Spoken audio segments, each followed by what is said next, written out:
Hi, I'm Graham. And I'm Tana. We are Crystal Street Productions, and welcome to Thoughts from Crystal Street. Well, we're not here weekly anymore, so if we're here, we have something to talk about. And boy, howdy do we. So, over the past 2 weeks, we got two bitchin'-ass trailers. We got some phenomenal trailers. So, where do we start? Want to go with the one that came first, or the one that... Go with the Michael B. Jordan Christmas movie.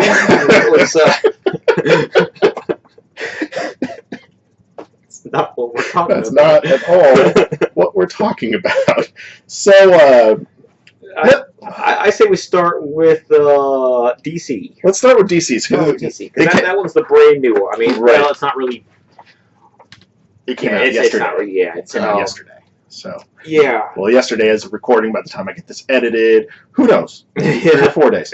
Anyways, so the new Batman versus Superman trailer, which, by the way, Jimmy Kimmel, that dude's rolling right now on launching trailers. Oh, apparently, if you got a comic book movie, you go to Jimmy Kimmel. So last night they premiered the new Batman versus Superman trailer, which by and far gave us the most insight into what's going to be in the movie and just kind of some things people have been questioning and wanting to see. Yeah. And it gave us... we're going to circle around back to, did these trailers give us too much? We'll end there, but let's start with what was good. And it was a tasty trailer. Oh, it was. And now we've always been saying this since as soon as he got cast that we liked Ben Affleck as Batman, and still going into this trailer. Now, I doubt that my opinion is going to be reversed in the movie, because right now this does very much... Ben Affleck is playing a really good, pissed off and solemn Bruce Wayne. Yeah. He is doing a good job. He is. I mean, he's angry Batman. I mean, I don't recall in the comic books Batman ever branding people with a bat symbol, but this Batman's pissed and he's branding you if you're a criminal. You're getting the bat iron. But that whole interaction, the first scene when you see Clark and Bruce talking to each other for the first time, and what I think was kind of cool is the first time really we're seeing Clark. Because in Man of Steel we didn't get a lot of Clark. It was Kal. That was Kal-El. Yeah. That whole movie. So we're getting kind of the first Clark Kent that we get to see, and that whole interaction between them is that's classic. Oh yeah, and I give credit to Jim. I mean, granted, it's not quite. It is not as good as Christopher Reeves. Yeah. Going from the transition of glasses, and here's definitely a stumbling, goofy, awkward guy. But Jim still did a decent job, just in the little glimpse of him with glasses and seeming more meek than Kal. Definitely, I mean, he did in the entire first one. Yeah. But so I give him some credit. Now, granted, if you have Superman's physique, it is difficult. To kind of shrink yourself down. I mean, you wear a lot of baggy clothes, I guess. But yeah, I only got that little glimpse of them meeting, and that is I do really like that scene of here's definitely, because at this point this is Bruce Wayne being Batman for years, and he's still showing up at events, but you can tell he doesn't care. Yeah, he's very clearly a checked out Bruce Wayne. Yeah.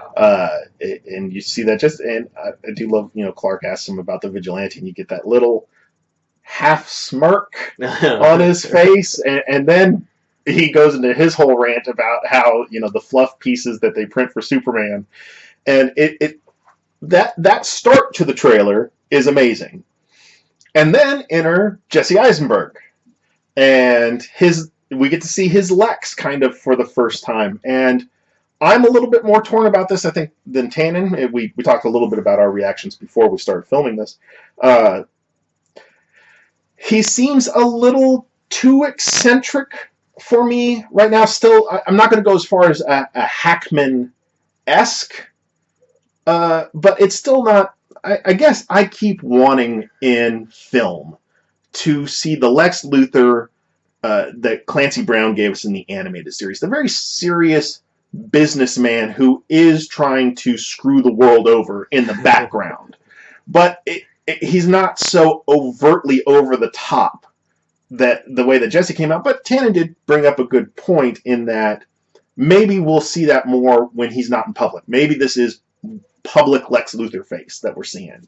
Yeah, it's like I'm hoping, and if this does well, Jesse will be back as Lex, as long as they don't kill him. Right.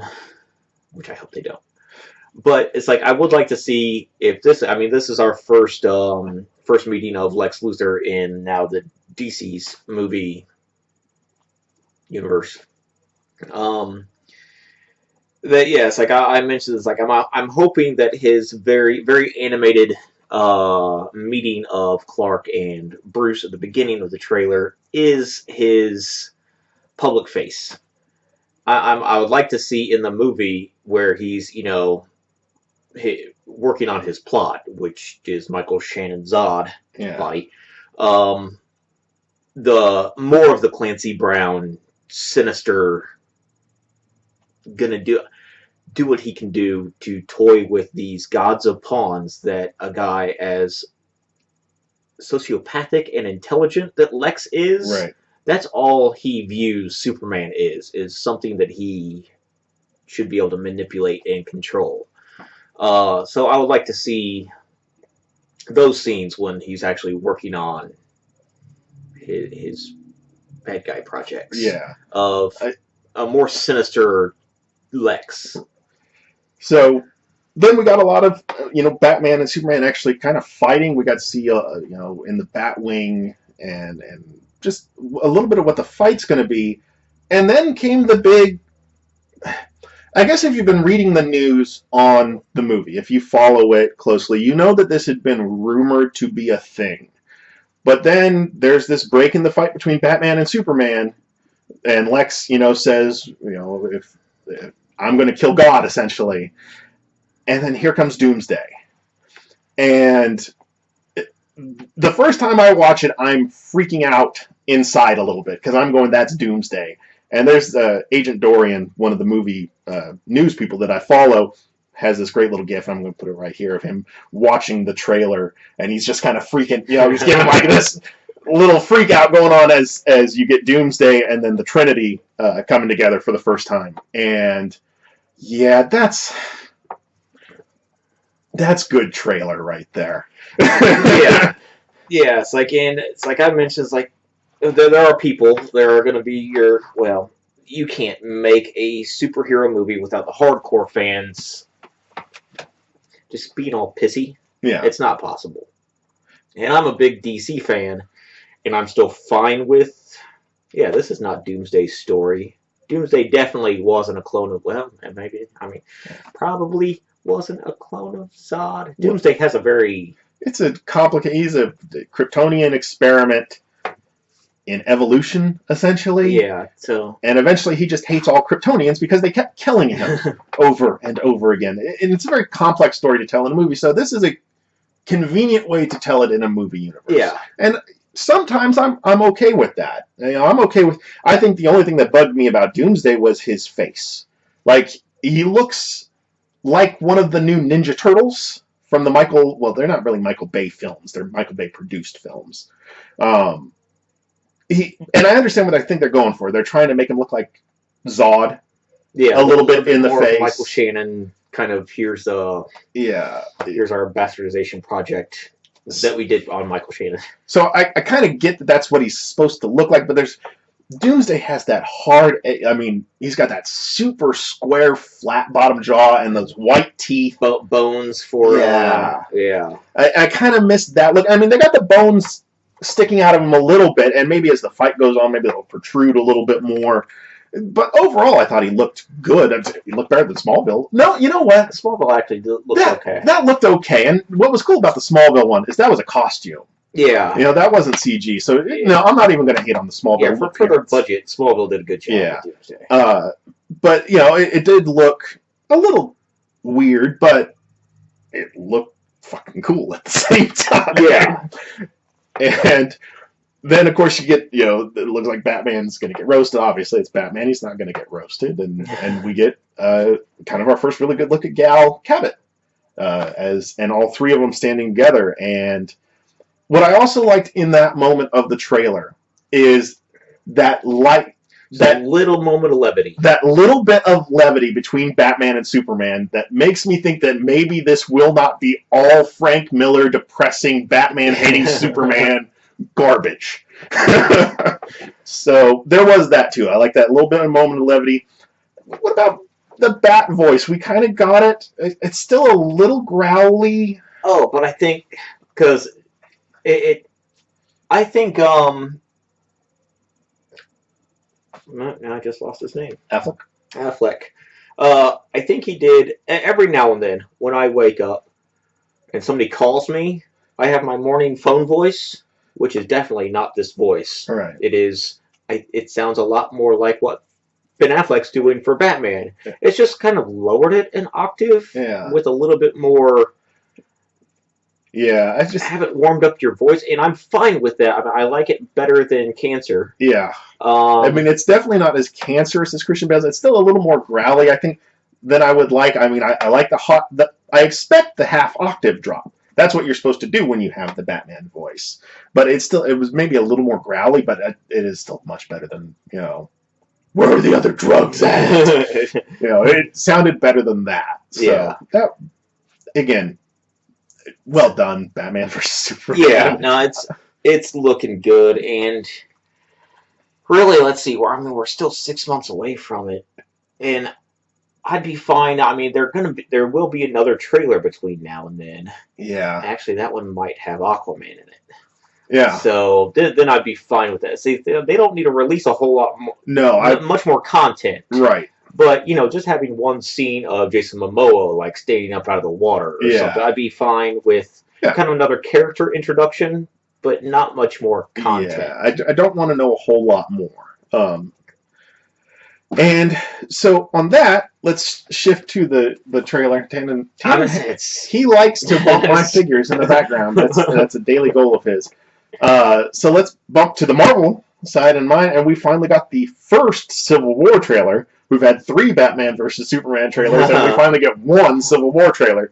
And I don't know if it's good or not. I feel in 1 Civil War trailer, I learned more than I knew about Batman vs Superman. And if that's good or bad, that can be argued. But Civil War looks pretty fucking good too. Yeah. The one thing I had always been curious about when they announced Civil War is if you are a comic book fan, it was a Marvel-wide event. And what made the issue, it deals with the issue of registering your secret identity with the government if you want to keep being a hero. In the comic books, there's hundreds of characters. I mean, not even counting the mutants. Yeah. There are a lot of superheroes running around who don't have their identity known publicly. In the movie universe, there's 16 of these guys. And almost all of them are known. Now, Tannen brought up that maybe Hawkeye isn't public. I kind of thought he was. At least his name. Maybe not the fact that he has a fan, but I guess, is the family so well hidden that you couldn't figure it out with his name? I kind of thought that he was publicly known after the S.H.I.E.L.D. dump from Captain America 2. I kind of thought that all that information was out there somewhere, and somebody could pretty easily figure it out. But Tannen brought up maybe that's not the case. So maybe Hawkeye is still a hidden secret identity. And then the only other ones I could figure were Ant-Man. Not everybody knows he's Scott Lang, and Spider-Man. How they're going to play that. But everybody else is kind of public. Yeah, well, we did mention also possibly Scarlet Witch. Right. And I would have to go back and take a look at them to figure out if the world knows. Well, we know the government knows that Bruce Banner is Hulk. Right. But for the most part, the world doesn't. But that's it. Those are all of the heroes in the MCU that haven't appeared before Senate. Yeah. Or just go by their own name. Yeah. Oh, and Daredevil. but he's not. Right, and we don't know if he's going to be in this one or not. Right, and it doesn't sound like it is at this point. I don't think they're going to pull in the TV characters, but even of the TV characters now, Jessica Jones and Luke Cage both use their names. They kind of gloss over the whole Jewel thing in Jessica Jones, which is great to watch, by the way, if you haven't watched it yet. So I was kind of curious what the whole Civil War story was going to necessarily be, and they kind of answered that, and it's going to be a little bit more personal, at least for Cap, in that it's him trying to protect Bucky. And I think that's maybe a good way to go, because, again, this is still a Captain America movie. I still want it to be Cap's movie. I don't want it to feel like Avengers 2.5, so I don't need a lot of character development with the other characters. I'm okay if they're mostly just there to make the fight scenes look cool.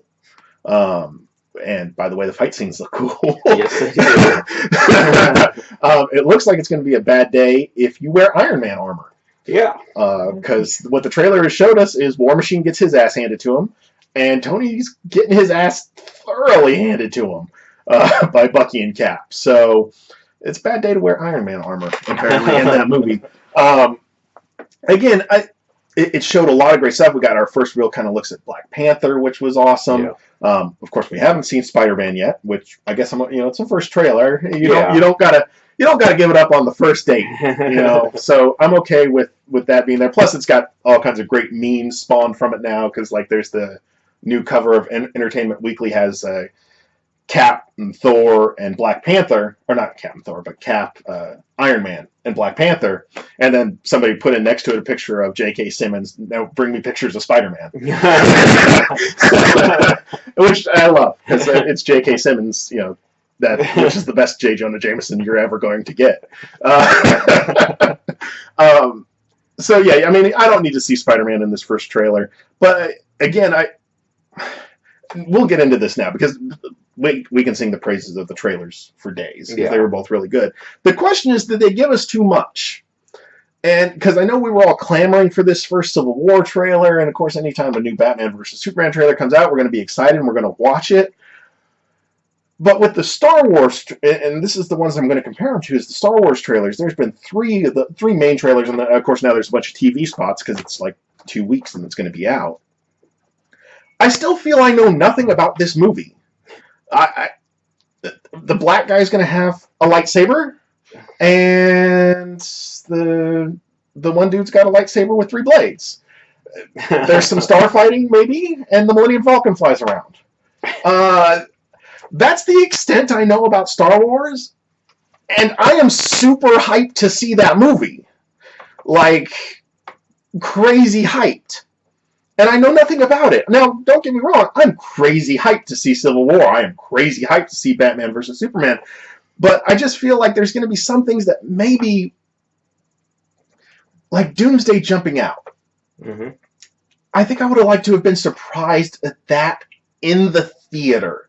The way I was when Yoda in Episode 2 whipped out his lightsaber and started fighting. That wasn't in any of the trailers. Right.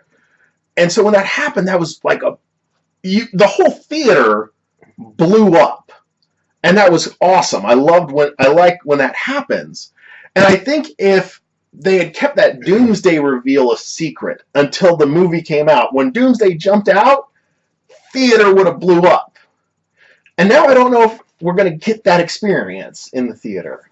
Yeah, it's kind of, and you also mentioned the fight between Bucky, Cap, and Iron Man. Just little 2-second glimpse of Iron Man getting his ass handed to him. You mentioned that it does feel like a very poignant moment in the film that would have been nice to save for the film. And I would like to, it's like, especially for Batman vs. Superman, I have to assume that, because even in the trailer you get the mention of Lex experimenting on Zod's body to try to either clone him or, right, force another god to fight the one he doesn't like so much. So Doomsday's reveal, I don't think, is necessarily so much a reveal. Mm-hmm. That's, at least there's going to be a foreshadowing to Doomsday before you get to see him in the movie. So I don't think that's going to be, it's like, yeah, we wish we never saw it, but, even, you probably, I'm assuming that more fight. I'm hoping that they don't really show too much fight in the trailers. Right. Batman, Superman, Wonder Woman versus Doomsday. Right. So I think the reveal itself, you would probably know at least 20 minutes before it happens in an inevitable scenario. Okay. Now the same things, like, Cap and Iron Man are going to fight in Civil War, so that you probably could have gotten away with not putting that in there. Right. And putting maybe a little bit more Black Panther, because other than him just running and jumping over a car Yeah. and jumping off a wall, that's about all we get of Black Panther. Cap and Iron Man are going to fight already. But so then I'm going to go back to my point about episodes 1, 2, and 3 Star Wars. They also gave us almost nothing of plot. Right. And people, especially episode 1, super excited to see it.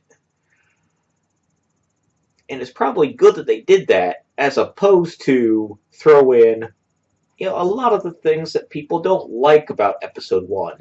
Any time at all that young Anakin talks, any time at all Jar Jar Binks is on screen, right? Any bit of the Gungans versus stupid droids battle scene, for the most part, pod racing. If they showed more of that movie in their trailer, I guess. So do we now dread what we're going to get from episode 7? Is episode 7 just going to be 2 hours of Jar Jar Binks? Well, see, right now,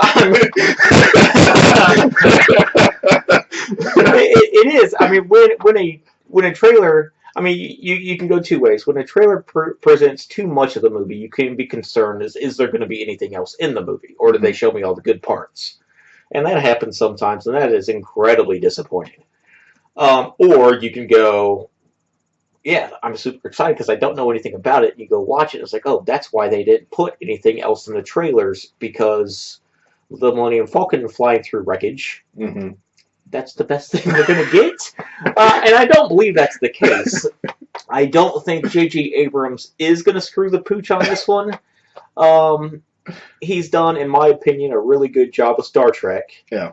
I don't think, in him just being a big fan of Star Wars, I think he's a bigger fan of Star Wars than George Lucas is of Star Wars. Right. So he will actually try better to make a better movie than George Lucas really gave a damn. Yeah. George Lucas just wanted toys.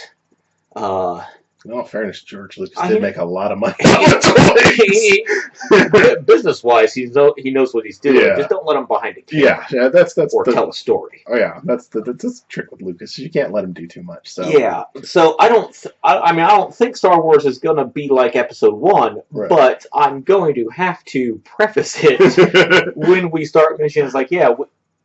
I would say Force Awakens has kind of jaded us in what we expect from trailers, because we are both incredibly excited to go see Force Awakens, and we don't know anything about it. Right.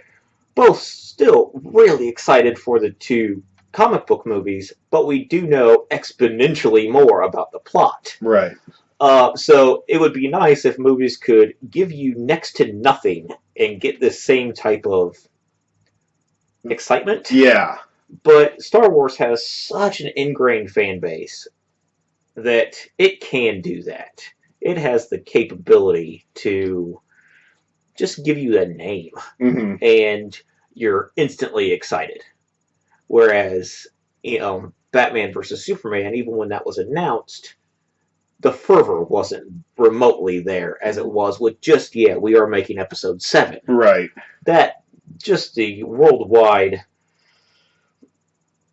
just coming in your pants happened considerably more than even Civil War. Yeah. Or Batman versus Superman. It is a stronger fan base. Star Wars will eclipse superhero movies. Yeah. Until they start making horror. I mean, if episode 7 is too reminiscent of episode 1, 2, or 3, then it might start dying off, because sooner or later the people mine and Graham's age, and granted we're a little young since Jedi came out when we were 1 year old. Yeah. So like my brother's age, 5 years older than me, and 10 years older than me. The people that were teenagers and early age when the first one came out. These people are going to get old. Yeah. Oh, they're not getting younger. So if we're not making movies that caught the imagination as well as the first New Hope and Empire and Jedi did in the late 70s and early 80s with the new generation that's watching, because to some extent we dropped the ball with the new generation for episode 1, 2, and 3. Right. That those kids are now Marvel yeah. That's why the Marvel movies are doing better. Yeah. So no, those are all well taken points, Dan. Well thought, if you will. Well thought on this thoughts from Crystal Productions. On this thought. Well, we're still thoughts from Crystal Street. We're just Crystal Street Productions now. So we're still getting used to the name, folks. Real quick, we're going to wrap it up there because we went on for a long time about 2 trailers and Star Wars. Let you know we do have a project we're working on, and I may put some footage out that me and Tannen have been kind of working with, just so you can see that we are doing something with this old Crystal Street Productions thing. We'll get you some test footage and probably some storyboards. Yeah, kind of let you see what we're thinking for our first big project. I think we're going a little ambitious for our first project, but we're going for it. So I'm Graham, and I'm Tannen, and we'll see you next time. Have a good one. Don't forget to watch Jessica Jones. Yeah, watch Jessica Jones. And I'm Tannen. And I'm still Graham. And one time we'll have thoughts about that because I have issues with the endings. Yeah. But I'm Graham. And I'm Tannen. We'll see you next time.